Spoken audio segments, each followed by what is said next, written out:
Então, quando houve aqueles ataques no dia 7 de outubro, que foi uma das coisas mais lamentáveis que eu já vi na minha vida, eu falei, cara, tá na cara o que Israel vai fazer. Israel vai limpar a faixa de Gaza, vai pacificar. O cara tinha falado já no dia 20 de setembro. No mês seguinte acontece uma justificativa.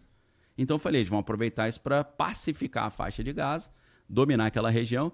Depois que eles dominarem completamente a região, eles vão partir para cima da Síria, do Líbano e do Iêmen. Quando eles sentir que dá para brigar com o Irã, eles vão partir para cima do Irã. Só que aí deu uma adiantada, né? Começaram a ir para cima do Irã logo de cara. Deu uma adiantada, mas eles já estavam numa briga ferrenha com o Hezbollah e com os Houthis, e eles já tinham dado um prejuízo terrível neles, tanto que eles explodiram embaixadas iranianas lá na Síria, estavam bombardeando o Líbano direto, mataram a liderança do Líbano toda, do Hezbollah.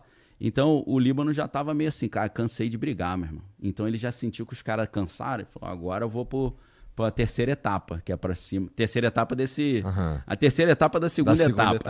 A terceira etapa da segunda etapa. E aí, meu irmão, o que está no script é isso.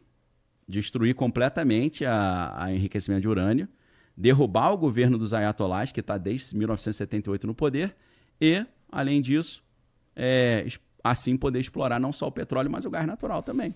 Porra, tem bastante coisa aí acontecendo. Tem coisa pra caramba.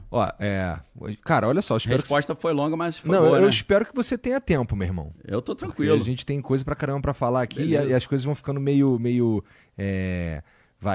divididas, porque a galera quer participar também, mas tudo tem mais ou menos a ver, quer ver? Entendi. Olha só, inclusive se você quiser participar, tem um monte de mensagem aqui, mas se você quiser participar, tem o link aqui do Live Pix, tem na descrição também. E não esquece, aproveita que você tá aqui e a gente vai tocar o áudio agora. Pô, dá o like aqui nessa live, já se inscreve logo também, tá bom? Porque é importante, né? Como eu falo lá, pô, tu não tá com o dedo engessado. Porra, não, tá né? assistindo tá com aí, o dedo meu irmão. funcionando, aperta aí, pô. Eu tenho certeza que tu tá curtindo, tu não vai dar o like, pô. Dá pra dar o like na TV, dá pra dar o like no computador, no celular, onde você tiver, você consegue dar o like aí facinho, tá bom?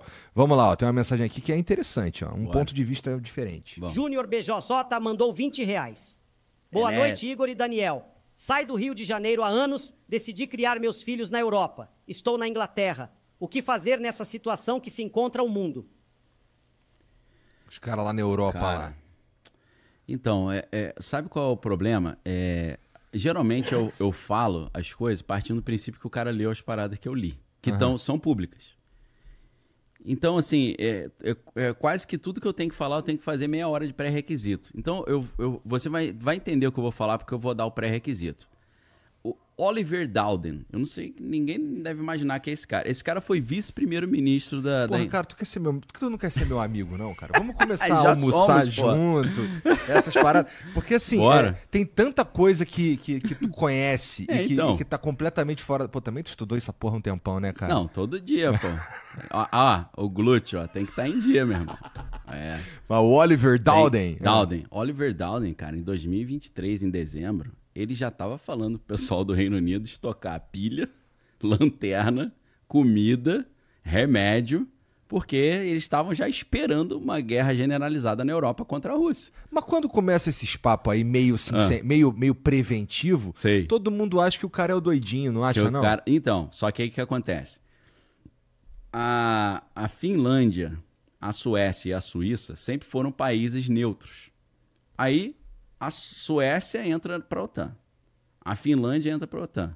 A Estônia, a Letônia e a Lituânia, os países bálticos, entraram para a OTAN também. A Holanda e a Alemanha, que sempre foram mais, não, paz e amor, na boa. Os líderes holandeses, tanto do exército quanto do governo, estavam falando a mesma coisa. Cara, a gente tem que se preparar para a guerra, principalmente psicologicamente, porque é uma realidade que cada vez mais está se consolidando e tal. Então, Holanda, Suécia, Noruega, Finlândia e Reino Unido, no caso da Noruega, eles não apenas estavam falando isso pra galera se preparar, eles estavam mandando panfletinho pra casa dos caras pelo correio, maluco. Entendi. E eu sei que eu tenho vários amigos, alunos que moram em tudo quanto é lugar no mundo, e eles falam, não, realmente eu recebi. Então, assim, recentemente, cara, mais uma vez, o governo britânico falou, a gente precisa realmente se preparar para ficar alguns dias sem água, sem poder sair de casa e sem comida. Por quê? Por causa de uma guerra com a Rússia, né? Então, assim, o cara tá no Reino Unido. Como é que tá a situação no Reino Unido? Das liberdades, por exemplo. Tá uma situação meio estranha. tem pai que tá indo em cana porque falou que família é pai, mãe e filho. Então tá nesse nível. Pessoas sendo detidas por causa de uma publicação em rede social. Então a situação política tá estranha. Até o Elon Musk começou a criticar muito o Reino Unido. A galera do Reino Unido ficou revoltada. Falou, vai, cuida da tua vida, meu irmão. A gente tá aqui e tal. Então, a situação tá estranha nesse sentido. Ele tem coisa pra cuidar na vida dele mesmo, né? Muita, né? Pô, 70 filhos, 800 empresas, né? Um problema com o Trump. Ir pra né? Marte. Ir pra né? Marte. Então, assim, cara, a União Europeia como um todo ali tá numa situação frágil, né? Tensa. Eles estão investindo em arma como nunca investiram depois da Segunda Guerra Mundial. Ninguém vai investir tanto em arma assim se não houvesse um perigo real. Então, assim, a Europa está numa situação sensível, o Reino Unido também, porque é identificado como um parceiro tradicional dos Estados Unidos e está mais perto ali da Rússia, então é um alvo prioritário, devido às influências, né, que eles têm feito também. O Reino Unido tem melado as conversas de paz na Ucrânia desde o início. Eles têm sido os caras que... Na hora que o Putin vai assinar a paz com os Zelensky, eles falam, não tá na hora não. Se você assinar agora, você vai tomar um prejuízo, você vai perder a região do Donbass lá.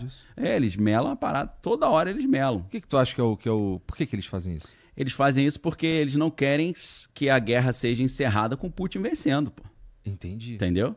E aí entra até umas análises muito loucas. Eu não me lembro se foi no New York Times que eu li isso, ou se foi no Washington Post, que existe uma linha de analistas geopolíticos que estão dizendo que a chance maior do Putin usar arma nuclear não é se ele se sentir derrotado, é se ele vencer. Aí eu falei, cara, não faz sentido isso. Só que aí eles voltam naquela questão da Segunda Guerra Mundial, que os Estados Unidos demonstrar força. Então, não só demonstrar força, se ele vê que vai ganhar e joga ali uma bomba atômica só para mostrar força, sem necessidade, ele consegue sentar na mesa para negociar com mais vantagem. Que ele bota, você quer paz? Então, eu preciso disso. Eu quero que você abra mão da Donbass. Donbass é a base do rio Don, né? Tem um rio chamado Don, aí base é a base do rio Don. Eu quero o Donbass para mim, porque a população é a maioria russa mesmo, fala russo, é povo russo. Eu quero que vocês se desmilitarizem, eu quero que vocês tirem todos os fãs do Adolfinho Bigode do país. Eu quero que vocês prometam que nunca vão entrar para a OTAN e nem para a União Europeia, beleza? E é isso que ele precisa, entendeu? Que é basicamente uma Ucrânia subserviente, né? É horrível, mas se você, sem querer defender a Rússia, porque eu acho que a Rússia nem precisa da minha defesa, mas a Rússia é um país enorme, só que é um país que está sendo cercado pela OTAN. Porque quando termina a União Soviética acaba, né, e havia o interesse do Boris Yeltsin de acabar, porque você tinha uma situação que era o seguinte, você tinha a União Soviética, que era uma união de vários países, tipo a União Europeia, e você tinha o presidente da União, que mandava em todos os países, que era o Mikhail Gorbachev, e você tinha o presidente da Rússia, que era o Boris Yeltsin. O Boris Yeltsin falou, cara, se acabar essa parada de União Soviética, não vai ter mais ninguém acima de mim. Eu vou tirar o Gorbachev. Então ele tinha o interesse de acabar com a parada. Aí acabaram, né? Eu vi o negócio da perestroika e tal, Glasnost lá com o Gorbachev. Aí acabou a União Soviética. Quando acabou a União Soviética, você tinha de um lado a OTAN, que é a Organização do Tratado do Atlântico Norte, né? E do outro lado você tinha o Pacto de Varsóvia, que era a união militar desses grupos. E aí quando a União Soviética falou, eu vou acabar e eu vou cancelar o Pacto de Varsóvia, porque afinal a gente não tem mais por que brigar, né? Então tu cancela a OTAN também. Aí os caras falam, beleza. E promete que você não vai chamar nossos ex-amigos pra dentro? Prometo. Pô, os caras fizeram o contrário. Chamaram todo mundo, meu irmão. E o Putin, quando ele chega ao poder, a chegada dele ao poder é um grande mistério, né? E o jornalista que revelou como ele chegou ao poder foi envenenado também com elementos radioativos, que é Yushchenko, se eu não tô... Não é Yushchenko, eu esqueci o nome do cara. Esse é fácil da galera lembrar, que agora me deu um branco aqui. O cara explicou que na época que o Putin era o filhinho político do Yeltsin, mas ele não tinha muita expressão política, ele era só um cara que veio da KGB, e ele estava concorrendo com outro cara que agora me fugiu o nome também, que era super popular. Só que o que acontece? A Rússia começa a sofrer vários atentados terroristas, naquela época dos chechenos, que naquela época era inimigo, hoje é amigo. Uhum. E aí o que acontece? Ele começa a ser o líder que vai livrar a Rússia dos inimigos chechenos. Só que aí a galera descobre que o governo russo estava botando bomba e botando culpa no checheno. explodindo o prédio dele mesmo. Entendi. Entendeu? Isso, o Putin já já bem articulado ou os caras que fazendo... Já articulado, porque ele não tinha expressão política e o concorrente dele era muito popular, mas ele tinha todo o apoio do setor da inteligência e do setor militar. Ele era da KGB, né? Da KGB, pô. Então, ele já foi diretor da KGB, que hoje é FSB, né? Então, a tese desse livro é que eles fizeram atentados de bandeira falsa, operações de bandeira falsa, botando a culpa no inimigo, e ele resolveu esse problema que eles mesmos inventaram. Curiosamente, esse cara do nada apareceu lá passando mal, descobriram que ele foi envenenado também com elemento radioativo, que escreveu o livro. Esse cara aqui? É, exatamente, Livitnenko, esse aí mesmo. Acho que se o livro fosse groselha, não precisava, né, botar um açúcar mascavo no café dele, né? Não tinha necessidade, pois né? É. Envenenamento por radiação, né? Cara, muito sinistro. É. Ele ainda escreveu uns livros, tá escrito ali, ó. Blowing Up Russia. Olha o nome do livro, tem tudo a ver, né? É. E Lubyanka Criminal Group, sei lá o que isso daí quer dizer, né? Não sei. Mas... Sentiu o drama? Muito sinistro, assim. E é doido porque são histórias que são pouco contadas, né? Muito pouco. Parece que tem uma espiral do silêncio, né? Que tem um não fale sobre isso, é o Voldemort, né? Não se pode pronunciar esse nome. Vamos ver o que mais... Nossa, tem muita mensagem. Vamos lá, o Gustavão mandou aqui, ó. Gustavo mandou R$20. Salve, salve família. Daniel poderia explicar melhor a relação dos sunitas com os xiitas e, consequentemente, com Israel? Pais e sunitas e xiitas poderiam se unir contra Israel? Esses caras lidam bem uns com os outros? Não mesmo. Claro que não. Esses caras não conhecem. Eles não lidam bem nem com eles mesmos. O cara acorda já dando tapa na própria cara. Então, assim, a gente tem uma impressão que o xiita é o mais radical, mas os sunitas são altamente radicalizados também. E aí eu vou dar um exemplo dessa galera, contando um pouco dessa historinha geopolítica, né? O que acontece? É sempre uma guerra por procuração. Quando a gente pensa na Revolução Islâmica no Irã, é a Rússia patrocinando essa parada. Vou dar um exemplo mais cultura pop para quem é um pouquinho da nossa idade. Rambo 2. Rambo 2? Não, Rambo 3. O 1 é ele voltando do Vietnã, o 2 é ele de volta no Vietnã, o 3 é ele no Afeganistão. Então ali você vê que não é uma guerra... não é uma guerra do Afeganistão com os Estados Unidos ou com a Rússia. Ou com a Rússia. É uma guerra Estados Unidos-Rússia que está acontecendo dentro do Afeganistão. Os Estados Unidos querem se vingar da derrota que eles tiveram no Vietnã para a Rússia e tomar o Vietnã de volta para o controle norte-americano. A gente sabe que o Vietnã é um país muito importante, não só nas rotas, mas também tem gás natural e tal. Então... se a gente olha os conflitos do Oriente Médio não como uma briga entre Irã e Iraque, por exemplo, mas uma briga entre Estados Unidos e Rússia por procuração, fica muito mais fácil de entender. Vou dar um exemplo. E é claro que os Estados Unidos e Rússia vão explorar essas diferenças entre sunitas e xiitas para eles brigarem entre si, né? Fortalecer de um lado a presença americana na região e, por outro lado, enfraquecer a região, porque a região está completamente dividida.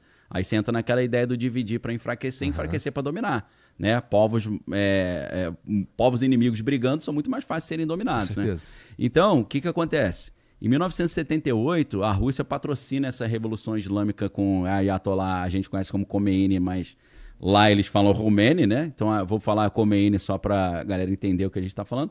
Ayatollah Khomeini, que o nome é bonito, mais do que esse, é Ruhollah Khomeini, né? Ruhollah Khomeini.